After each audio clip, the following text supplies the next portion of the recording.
ومن آياته أن خلق لكم اعوذ باللہ من الشیطان الرجیم بسم اللہ الرحمن الرحیم نحمدہ و نصلی علی رسولہ الکریم۔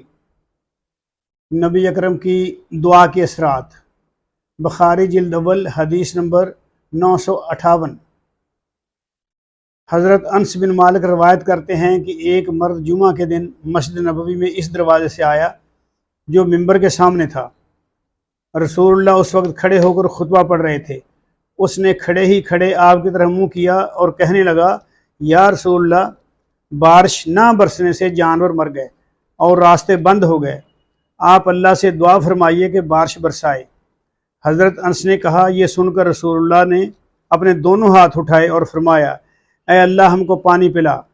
حضرت انس نے کہا، قسم خدا کی ہم آسمان میں کوئی بادل نہ دیکھتے تھے، نہ بادل کا ٹکڑا اور نہ کوئی اور چیز، اور نہ ہمارے اور صلا کے بیچ کوئی گھر یا مکان تھا۔ اتنے میں صلا کے پیچھے سے ڈھال برابر ایک بادل کا ٹکڑا نمودار ہوا۔ جب وہ بیچ آسمان آیا تو پھیل گیا اور برسنے لگا۔ حضرت انس نے کہا، خدا کی قسم پھر تو یہ حال ہوا کہ ایک ہفتے تک سورج نہیں دیکھا۔ دوسرے جمعہ میں ایک شخص اسی دروازے سے آیا اور رسول اللہ کھڑے خطبہ پڑھ رہے تھے۔